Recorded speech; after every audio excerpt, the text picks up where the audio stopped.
My own dad looked me in the eye and said, "You're old enough to handle it," before walking off with his new wife and her kids. I sat on that cold bench for hours until I finally called my grandma. She showed up with lawyers. When he came back from his trip, he discovered his bank accounts frozen and his house completely empty. Can you imagine the kind of father who would abandon his 14-year-old daughter at a train station, then just walk away to start a lavish vacation with his new family, posting photos like nothing happened? He thought he was discarding a burden, leaving me with nothing but a worn backpack and $20. But what he didn't know was that he was actually setting me free to inherit $10 million, free to find a family who truly loved me, and free to watch his carefully constructed life crumble around him, all the way from a prison cell. That betrayal? It didn't break me. It saved me. The car ride that morning was thick with things unsaid, a suffocating silence that made it hard to breathe. I pressed my forehead against the cool passenger window, watching the familiar streets of our neighborhood blur past. I had no idea it would be the last time I'd see them like this. My worn backpack sat between my feet, stuffed with the few essentials I'd grabbed for what Dad vaguely called a little trip to sort things out. "Dad, are we going to be back before Monday?" I asked, trying to pierce the heavy quiet. "I have that history presentation, remember? The one about the Civil War I've been working on for weeks." His knuckles whitened on the steering wheel, a stark white against his tan skin. "You'll figure it out, Mia." Something cold and sharp slithered down my spine. This wasn't the dad who used to stay up until midnight helping me cut out cardboard pieces for my third-grade solar system. This was the stranger he'd become since marrying Sharon 6 months ago. "But Dad, just stop talking for a minute, okay? I need to think." I swallowed hard, the bitter taste of the coffee I'd grabbed at Mom's apartment still in my mouth. She'd been passed out on the couch again, empty wine bottles forming a glittering, pathetic skyline on the coffee table. Dad had looked at her with such disgust when he picked me up, muttering something under his breath about "no wonder." The train station loomed ahead, its red brick facade and clock tower looking like something from an old movie. Dad pulled into the drop-off zone, not even bothering with the parking lot, and my stomach twisted into a tighter knot. "Aren't you coming in with me?" I asked as he popped the trunk. He was already out of the car, hauling my backpack from the back with an almost aggressive force. I scrambled to follow, my legs feeling wobbly on the pavement. The November wind cut right through my thin jacket, the one Sharon had said made me look homeless at Thanksgiving. "Here," Dad said, shoving the backpack at me. His eyes kept darting toward the station entrance, then to his watch, a frantic, hurried movement. "You're 14, Mia, old enough to figure things out." "Figure what out?" "Dad, you haven't even told me where I'm going," or that's when I saw them. Sharon stood just inside the glass doors of the station, her perfectly manicured hand resting on her daughter Brittany's shoulder. Brittany, 12, blonde like her mom, wore a designer coat that I could only dream of. Sharon's 8-year-old son, Connor, was glued to his phone, completely oblivious. Sharon caught my eye, and her lips curved into a smile, that cold, triumphant smile I'd seen her practice in mirrors when she thought no one was looking. "Dad?" My voice came out small, breakable. He was already walking toward them, not looking back. His hand found Sharon's waist, pulling her close as he kissed her cheek. Connor looked up from his game just long enough for Dad to ruffle his hair affectionately, exactly the way he used to ruffle mine. "Dad." I called louder, panic rising in my throat like floodwater. "Dad, you haven't given me a ticket." "Or money, Dad." An elderly woman pulling a suitcase gave me a concerned look. A businessman in a gray suit stepped around me, irritation clear in his body language. But Dad didn't turn around. He guided his new family toward the exit. Brittany glanced back at me once, a flicker of something in her eyes that might have been pity, or maybe just satisfaction. Then they were gone. I stood frozen in the middle of that busy station, my backpack heavy on my shoulders, staring at the spot where they'd vanished. This wasn't happening. This couldn't be happening. Any second now, Dad would come back through those doors, laughing about what a terrible joke this had been. Any second now. But the seconds stretched into minutes. 5, 10, 20. A station guard, his uniform neat and pressed, approached me with measured steps. Young lady, are you waiting for someone? My dad, I said automatically. He forgot something. He'll be right back. The guard's eyes, brown and kind behind wire-rimmed glasses, took in my backpack, my panicked expression, the way I kept staring at the door. Would you like to sit down while you wait? There are benches over there. I nodded, not trusting my voice, and made my way to a cold metal bench near the ticket windows. The backpack slumped beside me as I sat, and I finally looked inside it properly. One change of clothes, my phone charger, a hairbrush, the history textbook for my presentation, and a crumpled $20 bill in the front pocket that I'd been saving from babysitting jobs. $20. That was all I had. The station bustled around me. Families reuniting. Business people rushing to catch trains. Teenagers laughing in groups. Everyone had somewhere to go. Someone expecting them. Everyone except me. My phone, cracked from when I dropped it last month, Dad had said it wasn't worth fixing, showed 3:47 p.m. I scrolled through my contacts. Each name a small disappointment. Mom would be drunk until at least tomorrow. My best friend, Emma, was on vacation in Florida. The other kids from school? We weren't close enough for me to call crying from a train station. Then I saw it. A contact I'd almost deleted a dozen times, but never quite could. Grandma Helen. Dad's mother. The woman he'd cut off 2 years ago after some fight about money and meddling that I'd never fully understood. The grandmother who used to bake me cookies from scratch and teach me card games on rainy Saturdays before everything fell apart. My stomach rumbled, reminding me I'd skipped lunch. Too nervous about this mysterious trip to eat, I unwrapped the granola bar I found in my backpack's side pocket, probably from last week's school field trip, and ate it slowly, making it last. 4:15 p.m. The early darkness of November was already creeping in through the high windows. The station would close at midnight. Then what? Where would I go? The thought of spending the night on the streets made me feel like I might throw up the granola bar. A family walked past, mother, father, 3 kids, all holding hands in a chain. The youngest, maybe 5, was crying about being tired. Her father scooped her up, settling her on his shoulders, and she giggled through her tears. That's when I broke. The tears came silently at first, just hot tracks down my cheeks that I quickly wiped away. But then my chest heaved, and a sob escaped. I pulled my knees up to my chest, making myself as small as possible on the bench, and cried into my jeans. Miss, a gentle voice. Miss, are you all right? I looked up to find an elderly woman, perhaps 70, wearing a vibrant purple coat and holding a cup of coffee from the station cafe. She sat down beside me without invitation, close enough to be comforting, but not so close as to be intrusive.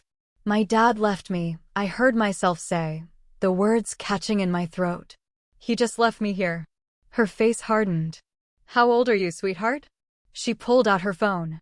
I'm calling the police. No. I grabbed her hand, surprising both of us. Please. First, I have someone I can call. My grandmother. I haven't talked to her in a while. The woman studied me for a long moment, then nodded. Call her. I'll sit right here with you. With shaking fingers, I found Grandma Helen's number again. It rang once, twice, 3 times. I was about to hang up when hello.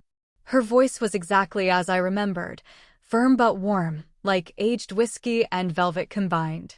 Grandma? My voice cracked. It's Mia. A sharp intake of breath. Mia, sweetheart, what's wrong? Where are you? Dad left me at the train station, I blurted out, the dam finally breaking. He drove away with Sharon and her kids. And he left me here with no money and no ticket. And I don't know what to do. Stop. Her voice cut through my panic like a knife through butter. Which train station? Central Station. Downtown. Are you safe right now? Is anyone bothering you?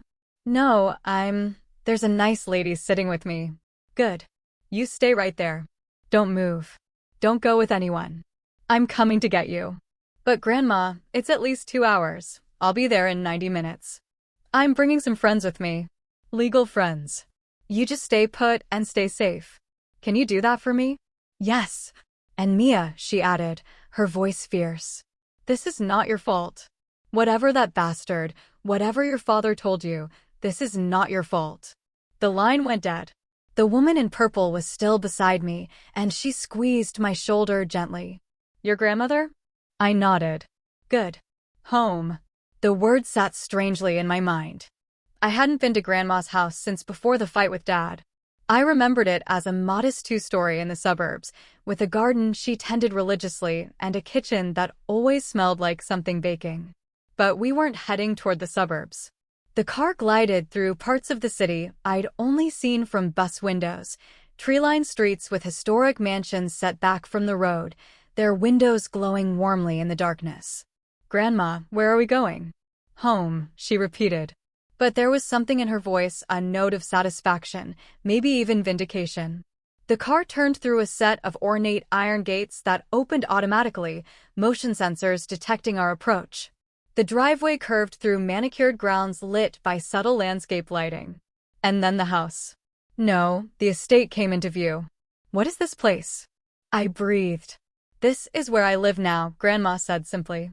There are things about your family, about our family, that your father never wanted you to know. The house was 3 stories of brick and stone with tall windows and a circular driveway dominated by a fountain. It looked like something from a movie about old money and secret societies. A distinguished man, Mr. Chin, helped us out of the car. I'll have the preliminary paperwork ready by morning, Mrs. Hartley. The emergency custody filing is already in process. Thank you, James. We'll speak at breakfast. Inside, the house was even more overwhelming. Marble floors, a sweeping staircase, art on the walls that looked like it belonged in museums. A woman in a crisp uniform appeared immediately. Mrs. Hartley, welcome home. Shall I prepare the blue room for Miss Mia? Yes, Rosa. And please have dinner sent to the family dining room in 30 minutes. Something comforting. Perhaps your excellent chicken soup. Of course, ma'am. Grandma led me through the house to a smaller dining room, though smaller here still meant a table for 8 and a chandelier that cast rainbow patterns on the walls. She poured herself a glass of wine and me a glass of what turned out to be fresh squeezed orange juice. I imagine you have questions, she said, sitting across from me. This isn't the house I remember. No, that was the house I moved to after your grandfather died, when I was pretending to be someone I'm not. Trying to be small enough, poor enough that your father wouldn't feel threatened.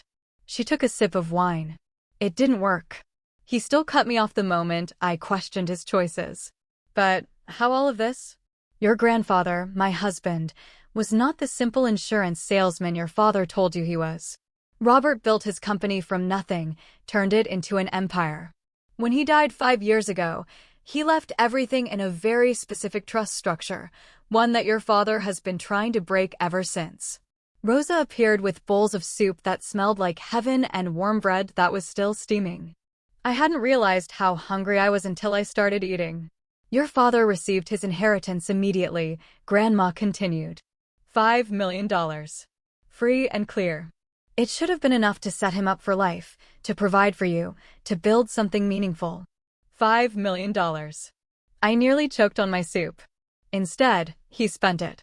Bad investments, trying to impress people like Sharon and her country club friends, living beyond even those substantial means. When the money ran out, he came to me demanding more, demanding access to the rest of the trust. The rest? Your grandfather was worth approximately $80 million when he died. The majority of it is in trust, some for me, some for charities, and a significant portion, $10 million for you, to be accessed when you turn 18 or earlier under certain circumstances. Your education, for instance. Or if you were ever abandoned or endangered by your legal guardians. Dad knows about this? Oh, yes. He's known since the will was read. He spent 3 years trying to get power of attorney over your trust, trying to convince judges that I'm senile, that the money would be better managed by him. Her smile was sharp. He never expected me to fight back. Never expected me to have kept such careful records of his attempts. Is that why he cut you off? Because you wouldn't give him my money. Partially, but also because I started asking questions about you. Whether you were being properly cared for. Whether the money he claimed to need for your expenses was actually being spent on you.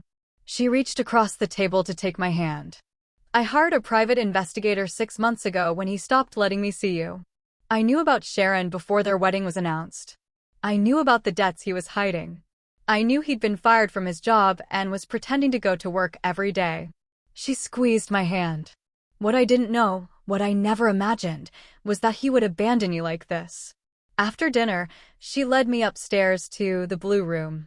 It was 3 times the size of my bedroom at Mom's apartment, with its own bathroom and a window seat overlooking the gardens.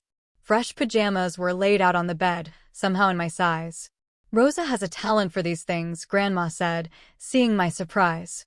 There are more clothes in the closet. We'll go shopping properly tomorrow. Grandma, I don't understand. Why didn't you tell me any of this before? She sat on the edge of the bed, suddenly looking every one of her 70 years. For 3 years, your father forbade it. And as long as he had custody, I had to. Be careful. Any wrong move and he would have disappeared with you entirely. I've been waiting, gathering evidence, preparing for the day he made a mistake big enough that no court would side with him. Her eyes hardened. I just never thought his mistake would be this cruel. She pulled an envelope from her pocket, aged and yellowed at the edges. This is for you. Your grandfather wrote it before he died with instructions that you should receive it when you were old enough to understand. My name was written on the front in shaky handwriting. Inside, the letter was dated just a month before he died. My dearest Mia, it began. If you are reading this, then you are old enough to understand that family is complicated, that love and money can become tangled in ugly ways, and that sometimes the people who should protect us become the ones we need protection from. I am not long for this world, but I go knowing that I have done what I can to secure your future. The money I've left for you is not just currency. It's freedom. Freedom to pursue your education without debt. Freedom to take risks in your career. Freedom to leave situations that don't serve you. Your father is my son and I love him, but I know his weaknesses. I've watched him mistake wealth for worth. I couldn't sleep. I sat in the window seat, looking out at the gardens lit by moonlight, my mind racing. Everything I believed about my family, about our situation, had been a lie. We weren't struggling. Dad wasn't a victim of bad luck. He'd had everything and thrown it away. And now he'd thrown me away too. My phone buzzed. An Instagram notification. Against my better judgment, I opened it. There they were. Dad, Sharon, Brittany, and Connor. All smiles at what looked like a resort restaurant. The caption, family vacation. Making memories with the ones who matter most. Red Heart posted an hour ago. While I'd been sitting in a train station, terrified and alone. He'd been raising a champagne glass with his new family, the ones who matter most. I screamed. Just a raw, guttural sound, before I could think better of it. Then I turned off my phone and finally cried. Not tears of fear or abandonment this time, but tears of pure, unadulterated rage. The next 2 weeks passed in a blur of lawyers, tutors, and transformation. Grandma had assembled what she called the team. Not just legal counsel, but an entire support system designed to rebuild what my father had broken. Posture, Miss Catherine corrected, her hand gentle but firm on my shoulder. You've been making yourself small for so long, you've forgotten how to take up space. The etiquette and confidence coach had been Grandma's idea. Not to change who you are, she'd assured me, but to give you tools. The world we're about to enter, courtrooms, legal depositions, possibly media attention, it's a game with rules. I want you to know those rules so you can choose when to follow them and when to break them. Miss Catherine was teaching me how to sit in a chair like I deserved to be there. How to make eye contact without flinching. How to speak so people had to listen. It felt like learning a new language, one where my body said as much as my words. Better, she said as I walked across the room again, this time with my shoulders back. Remember, you're not trying to be someone else. You're uncovering who you've always been under the fear. In the afternoons, I met with Dr. Reeves, a therapist who specialized in adolescent trauma. His office was in the east wing of the house, set up specifically for these sessions. I don't want you to think I'm weak, I told him during our 3rd session. Needing help isn't weakness, Mia. Your father abandoned you at a train station. Most adults would struggle to cope with that betrayal. The fact that you're here working through it shows incredible strength. I still dream about the station, I admitted, about waiting for him to come back. Do you want him to come back in the dreams? I thought about it. No. I want him to see me not needing him to come back. Dr. Reeves smiled slightly. That's a powerful shift in perspective. The legal preparation was the hardest part. Mr. Chin and his team had commandeered what Grandma called the war room, a conference room on the first floor where boxes of documents covered every surface: financial records, emails, text messages, even social media posts. This is from 3 months ago, Ms. Rodriguez, one of the younger lawyers, showed me a printed email exchange. Your father explicitly told your mother he was taking full custody because, and I quote, "the kid is worth $10 million at 18, and I'm not letting that slip away." The kid. Not even my name. Can we use this? I asked. Oh yes, Mr. Chin said with satisfaction.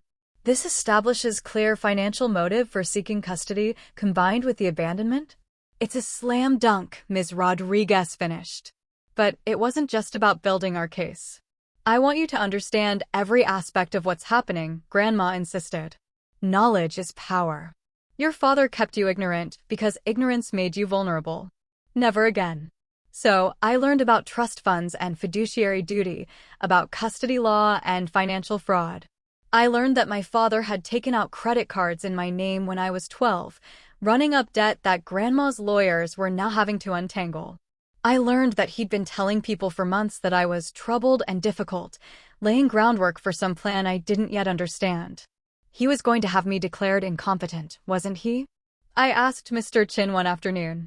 When I turned 18, he was going to try to get permanent control of my trust. Mr. Chin and Grandma exchanged glances. We believe so, yes, he said carefully.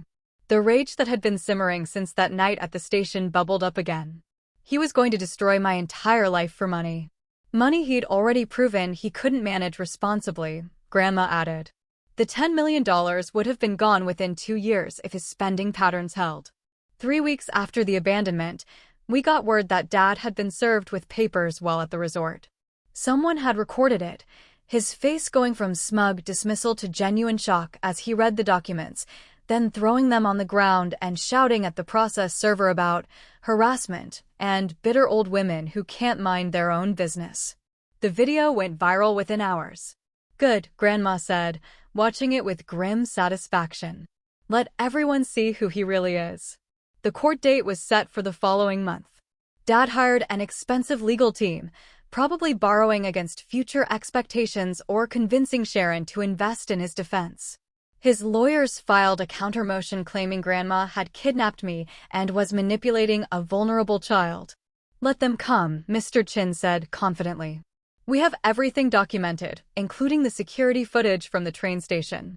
There's footage. I hadn't known. Oh yes. Crystal clear. Him walking away while you call after him. You sitting alone for hours. Very compelling evidence. But Dad wasn't going down without a fight. He started a campaign of his own, calling extended family members with his version of events. According to him, I had been out of control, violent towards Sharon's children, and he'd simply been taking me to a therapeutic boarding school when I'd run away at the station. Some relatives believed him, others didn't. The family fractured into camps, and my phone filled with messages ranging from support to condemnation. Block them all, Grandma advised. Their opinions don't matter. Only the truth matters. But the truth was becoming a weapon of its own. Ms. Rodriguez discovered that Sharon's first husband had filed similar complaints about financial manipulation when they divorced. Dad's business partners came forward with stories of unpaid loans and broken contracts. Even Brittany's teacher reached out, concerned about behavioral changes since the marriage and willing to testify about bruises she'd noticed. He's not just a bad father, I said one night, reading through the accumulated evidence. He's a bad person. Yes, Grandma said simply.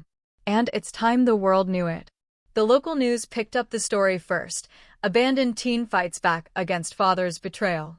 Then the national outlets. My name was kept out of it due to minor protection laws, but Dad's wasn't. Neither was Sharon's. Their perfect family image crumbled in real time. Sharon's country club friends distanced themselves. The private school questioned whether Brittany and Connor should continue attending. The resort where they'd been celebrating while I sat abandoned actually banned them from returning. Dad tried to call me once, 2 days before the first hearing. Grandma had warned me he might, and I prepared for it. Mia, sweetie. His voice was different, desperate, cajoling. This has all been a huge misunderstanding. You know I would never. You left me at a train station, I interrupted, my voice steady thanks to weeks of practice with Miss Catherine, with no money, no ticket, no plan. I was coming back.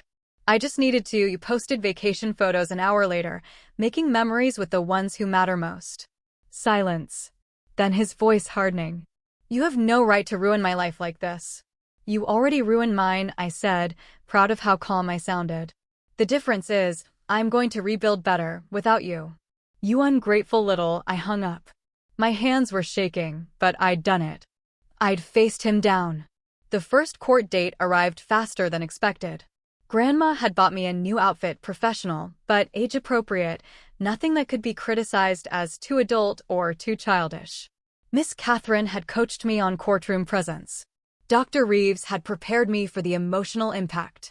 But nothing really prepared me for walking into that courtroom and seeing my father across the aisle. He looked smaller somehow. His expensive suit couldn't hide the weight he'd lost or the dark circles under his eyes. Sharon sat behind him, her perfect makeup not quite concealing her pinched expression. She kept whispering urgently to him, and he kept shaking her off. All rise, the bailiff called, and the judge entered. Judge Martinez was a small woman with sharp eyes and an even sharper reputation. She reviewed the initial filings while the courtroom held its breath. Before we begin, she said, looking directly at my father, I want to make something very clear. The evidence I've already reviewed is deeply troubling. Abandoning a minor child at a public transportation hub without means or supervision is not just irresponsible, it's criminal. Mr. Hartley, you should be aware that depending on how these proceedings go, criminal charges may be recommended. Dad's lawyer stood quickly. Your Honor, my client maintains that this was a misunderstanding. A misunderstanding? Judge Martinez's voice could have frozen fire. There is security footage, counselor. Clear footage of your client walking away while his 14-year-old daughter calls after him. That's not a misunderstanding. That's abandonment. The hearing proceeded with mechanical precision. Our side presented the evidence of abandonment, financial fraud, and years of neglect. Their side tried to paint me as troubled, Grandma as manipulative, the whole situation as blown out of proportion. Then came the moment I'd been dreading and anticipating in equal measure, my turn to speak. I stood, my legs steadier than I'd expected. The courtroom fell silent. Your Honor, I began, my voice carrying clearly thanks to Miss Catherine's training. I spent 6 hours at that train station. 6 hours wondering what I'd done wrong. 6 hours watching families come and go while mine had thrown me away. I looked directly at my father for the first time. He didn't forget me. He didn't misunderstand. He made a choice. He chose money and his new family over his daughter. And now he wants to paint himself as the victim because his choice has consequences. Dad's face went red. He started to stand, but his lawyer pulled him back down. I don't want his money, I continued. I want my freedom. I want to live with someone who values me as a person, not as a future payday. I want to be able to trust that I won't be abandoned again the moment I become inconvenient. Judge Martinez nodded slowly. Thank you, Miss Hartley. I've heard enough for today. Temporary custody is granted to Mrs. Helen Hartley pending full review. Mr. Hartley, you are ordered to have no contact with your daughter except through supervised channels. Financial accounts will be frozen pending investigation of fraud allegations. The gavel came down like thunder. As we left the courthouse, Dad called out, "This isn't over. You're ruining everything, Sharon. The kids, everyone is suffering because of your selfishness." I turned back, meeting his eyes with a steadiness I'd never had before. No, Dad. Everyone is suffering because of yours. Grandma's hand found mine, warm and steady. Come, my dear. We have a future to build. Behind us, I could hear Sharon's voice, shrill and accusing. This is your fault. You said she was worth millions. You said it would be easy. Their perfect family was cracking apart, just like mine had. The difference was, I had someone who truly loved me to help pick up the pieces. Dad had only the wreckage he'd created himself. As our car pulled away from the courthouse, protesters were already gathering.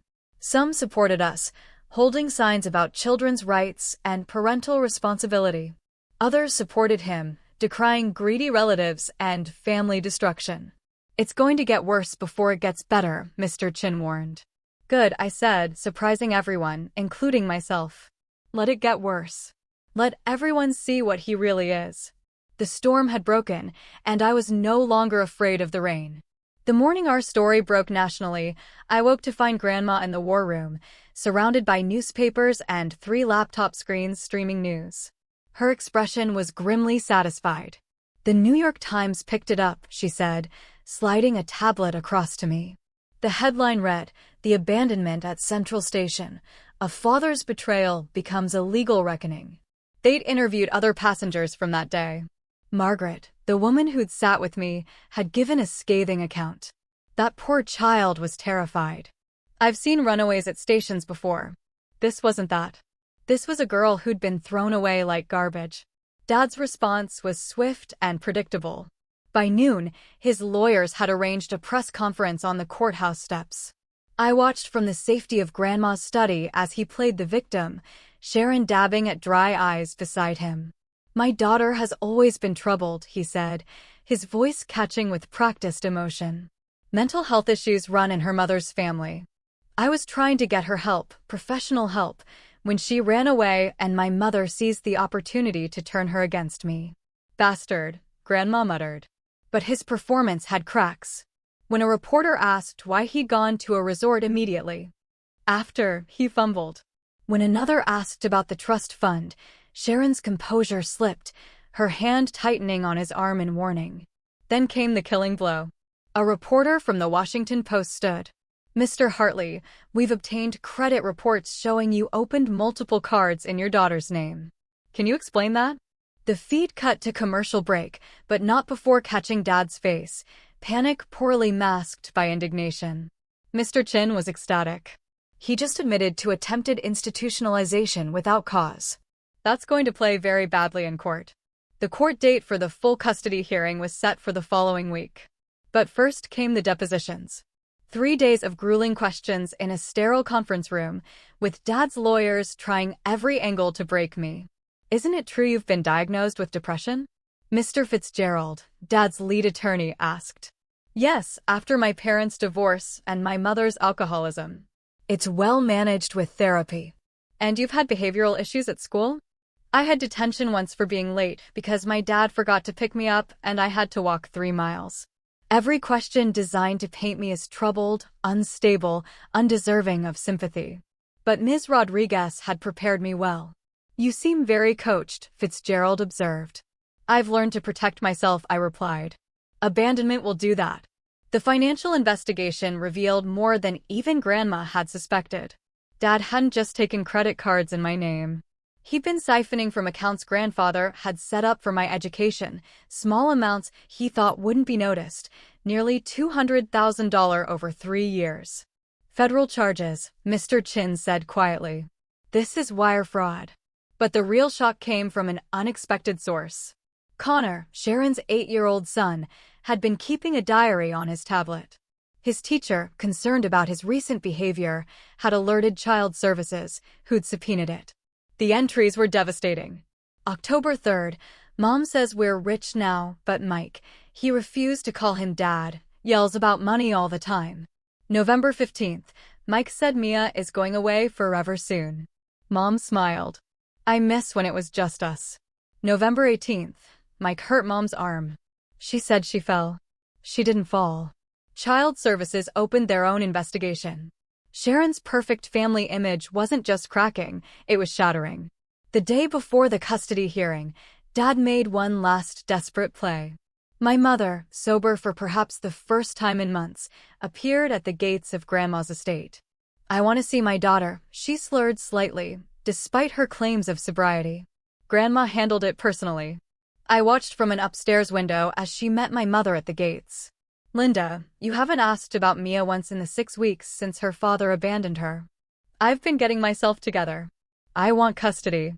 I'm her mother." "You're an alcoholic who didn't even notice her daughter was missing for 3 days. The only reason you're here is because Richard promised you money if you help him. My mother's face went ugly. I'll tell them you're keeping her from me. Kidnapping. Try it, Grandma said coolly. I have documentation of every wine bottle, every passed-out evening. Every time Mia had to take care of herself because you were too drunk to parent. Leave now or I'll have you arrested for trespassing. My mother left, but not before screaming that we'd regret this and that she'd get what was hers. That night, I couldn't eat.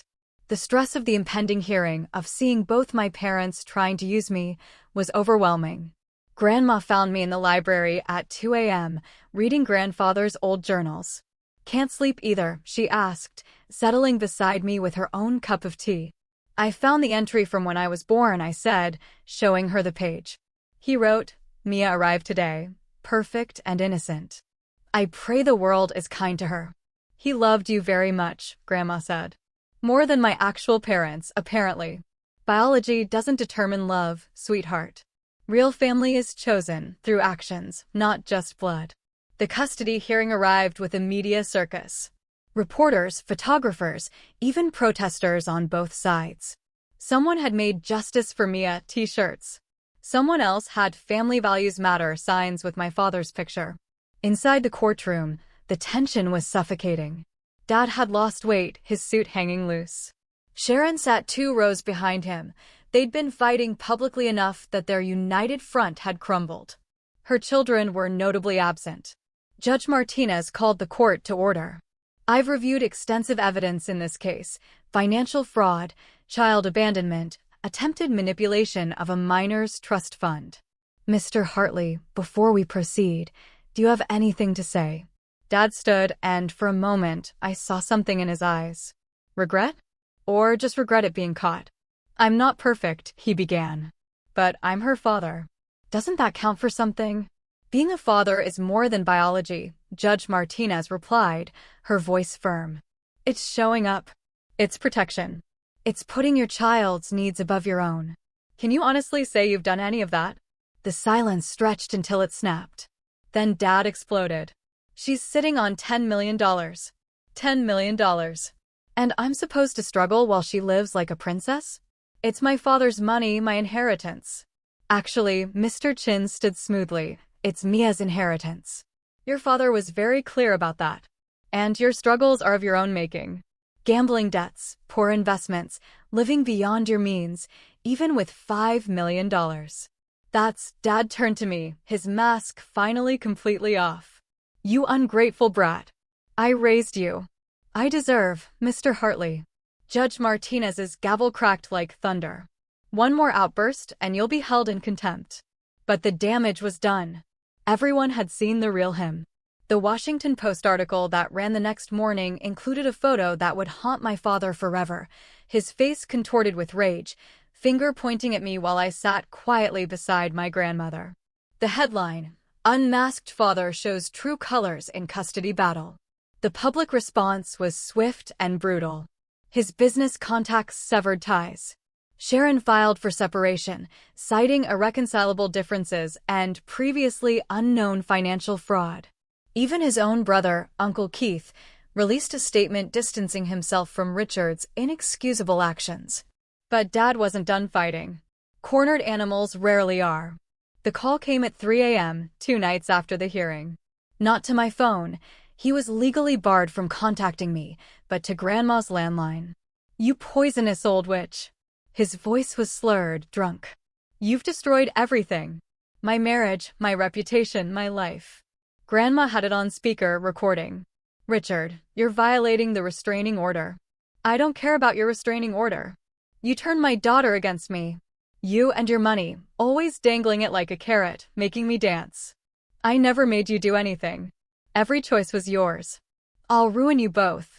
You think you've won? I know things about Dad's business, about where that money really came from. The line went dead. Mr. Chin immediately filed the recording with the court, adding violation of restraining order to Dad's growing list of legal troubles. But his threat wasn't empty. The next day, a sleazy tabloid ran a story. Hartley fortune built on illegal dealings? It was nonsense, easily disproven. But Dad had given an exclusive interview full of wild accusations about money laundering and tax evasion. "He's desperate," Mr. Chin assured us. "These are the thrashings of a drowning man." The IRS and FBI briefly investigated, found nothing, and instead turned their attention to Dad's own financial crimes. The irony wasn't lost on anyone. I returned to school during this period. Grandma insisted I needed normalcy. But normalcy was impossible when everyone knew my story. Some kids treated me like a celebrity, others like a victim, and a few, those whose parents sided with my father, like a traitor to family values. Emma, my best friend, became my shield. "Anyone who gives you grief answers to me," she announced, and somehow, despite being 5'2", she made it stick. It was at school that I gave my first public speech about the experience. The principal had asked if I'd speak at an assembly about recognizing abuse and seeking help. Grandma left it entirely my choice. I stood before 300 students and told my truth. "Abandonment isn't always as obvious as being left at a train station," I said, my voice steadier than my hands. "Sometimes it's gradual. A parent who stops asking about your day, who forgets your birthday, who sees you as an inconvenience or, worse, as a resource to be exploited. If someone is supposed to love you but makes you feel worthless, that's not love. If someone who should protect you instead puts you in danger, that's not family. You deserve better. We all deserve better." The standing ovation lasted 3 minutes. Later, 17 students approached the counselor about their own situations. The principal called it the most impactful assembly we've ever had. Dad heard about it, of course. Everything was public now. He showed up at the school the next day, drunk and raging, demanding to see me. The security guard, a grandfather himself, physically blocked him while calling the police. The arrest was captured on dozens of student phones. By evening, #Dad of the Year was trending, with the video viral across all platforms. Sharon, meanwhile, was fighting her own battles. The separation had turned ugly when she discovered Dad had hidden assets, money he'd stolen from me that he'd squirreled away in offshore accounts. She wanted her share of the fraudulent gains. "Let them tear each other apart," Grandma said, watching the news coverage of their court battle. But Connor and Brittany were collateral damage. Sharon, consumed with rage and greed, had become negligent. Child Services removed them from her care, placing them with Sharon's sister in another state. Connor's diary entry about Dad hurting Sharon had opened an investigation that revealed a pattern of domestic violence. I felt sorry for them. They hadn't asked for any of this. "You could reach out," Dr. Reeves suggested during therapy. "Let them know they're not alone." I wrote them each a letter, simple, kind, explaining that none of this was their fault. That sometimes adults make terrible choices, but kids shouldn't blame themselves. Brittany never responded, but Connor sent back a drawing of a train station with a girl walking away from it, strong and unafraid. I still have it. The criminal trial was set. Dad faced charges of fraud, identity theft, child abandonment, and violating a restraining order. The federal charges alone carried up to 20 years in prison. He tried one last manipulation, a suicide attempt, or rather, a gesture designed to look like one. He took just enough pills to require hospitalization, but not enough to cause real damage. The timing was suspicious, right before a crucial hearing. Some people felt sympathy. I didn't. "It's another manipulation," I told Dr. Reeves. "He's not sorry for what he did. He's sorry he got caught." "That's a very mature understanding," he replied. Also a very painful one. The prosecutor, Ms. Davies, was a force of nature. She'd taken the case personally after watching the train station footage. "I have a daughter your age," she told me. "What he did. There's no excuse, no justification. We're going to ensure he can never hurt you again." The trial was set for 3 weeks out. Dad's lawyers pushed for a plea deal, but Ms. Davies refused anything less than admission of guilt and serious prison time. The criminal trial began on a Thursday morning that felt like the edge of the world. I wore the navy dress Grandma had bought me, professional, respectful, but not trying too hard. My hands shook as I fastened the buttons.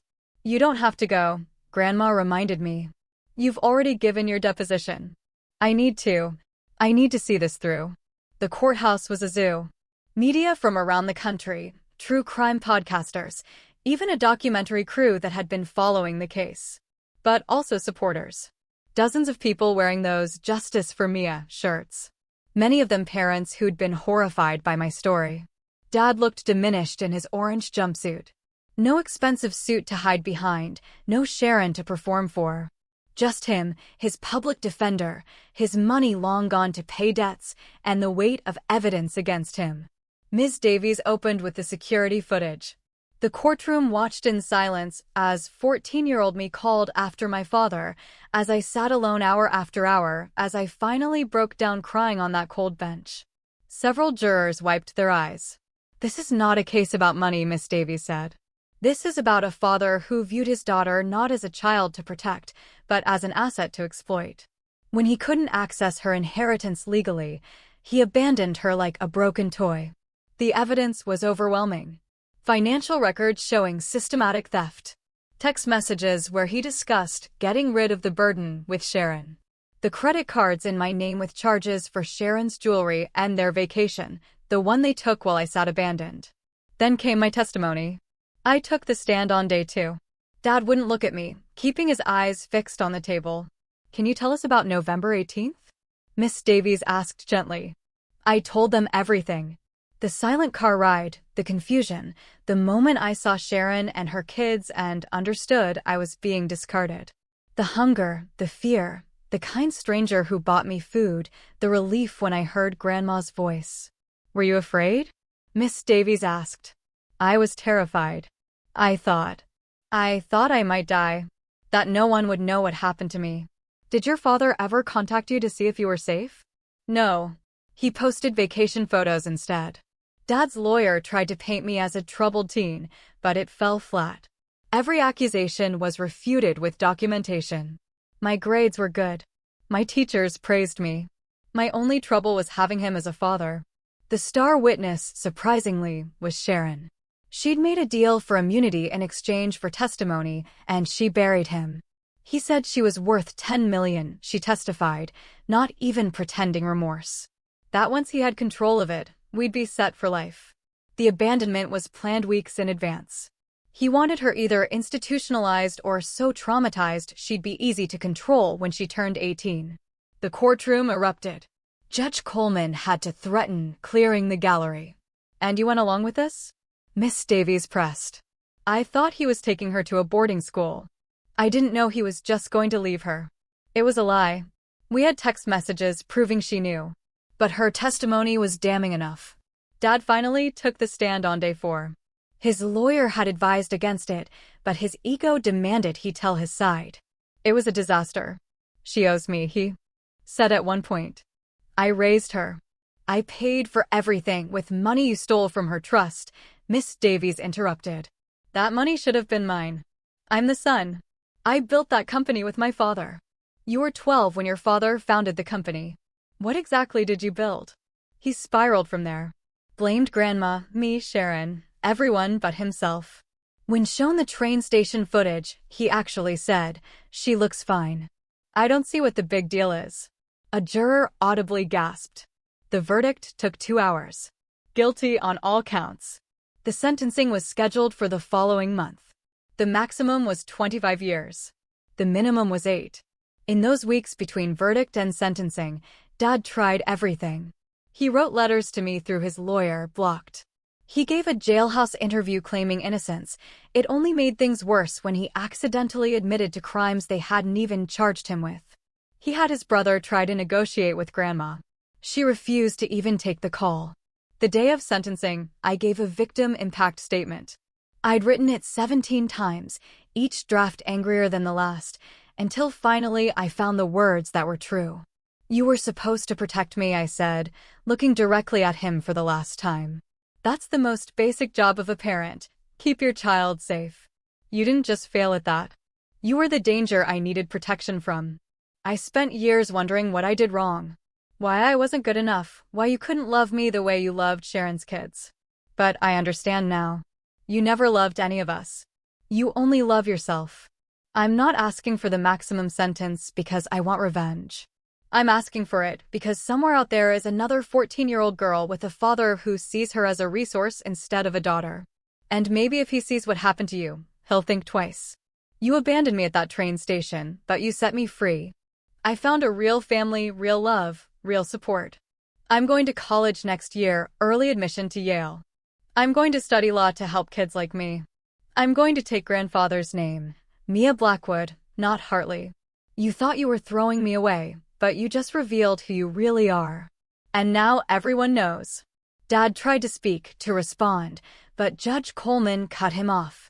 Mr. Hartley, I've overseen many cases in my career, but rarely have I seen such calculated cruelty toward a child. You abandoned your daughter in pursuit of money that was never yours. You stole her identity, her security, and tried to steal her future. I sentence you to 18 years in federal prison, with no possibility of early release for the first 10. Upon release, you will have no contact with your daughter unless she initiates it. All stolen funds will be returned with interest. The gavel came down for the final time. As they led Dad away, he turned back once. Our eyes met across the courtroom. I expected to feel something. Sadness, maybe even pity. But I felt nothing. He was a stranger who happened to share my DNA. Outside the courthouse, the crowd cheered. Reporters shouted questions, but I only had eyes for Grandma standing by the car. Tears streamed down her face. Proud of you, she whispered as she hugged me. Your grandfather would be too. Sharon disappeared after the trial. Rumors said she'd left the country. Her kids were adopted by their aunt and uncle, who seemed like good people. I kept in touch with Connor, who grew into a kind young man despite everything. My mother got sober, actually sober, after the trial. We have coffee sometimes. It's not a relationship, exactly, but it's not nothing either. She knows she lost the right to be my parent, but maybe she can be a person in my life. The trust fund became mine on my 18th birthday, but I barely touched it. Grandma had taught me that money was a tool, not a goal.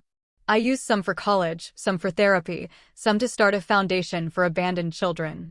The rest waits, growing, ready for when I know exactly what to build with it.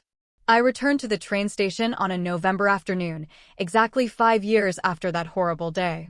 Not the same bench. They've replaced them all with newer, supposedly more comfortable ones, but the same spot. I wasn't alone. Connor sat beside me, now 13 himself. He'd asked to see where it happened, to understand the story that had reshaped both our lives. Were you really here for 6 hours? He asked. 6 hours and 14 minutes, I said. I know because I watched every minute tick by on that clock. I pointed to the old clock tower, still keeping perfect time. I'm sorry my mom was part of it, he said quietly. You're not responsible for your parents' choices. Trust me, I learned that the hard way. We sat in comfortable silence, watching travelers rush past, families reuniting, others saying goodbye, normal people living normal lives. Mia, Connor asked, do you ever wonder what would have happened if he'd come back? I thought about it. Really thought about it for the first time in years. I would have gone with him, I admitted. I was so desperate for him to love me, I would have forgiven anything. And that would have been the real tragedy, spending my whole life begging for love from someone incapable of giving it. My phone buzzed. A text from Grandma. Dinner at 7. Major favorite. Home. Real home, with someone who chose me not for what I was worth, but for who I was. Come on, I told Connor, standing and shouldering my backpack, a designer one now, a gift from Grandma, though I still had that old worn one in my closet as a reminder. Let's go home. As we walked toward the exit, I glanced back once at that bench. The girl who'd sat there, terrified, abandoned, alone. She was part of me, but not all of me. She was the cocoon I'd emerged from, stronger and more myself than I ever could have been if Dad had been the father I'd needed. He was right about one thing that day at the station. I was old enough to figure it out. And I did.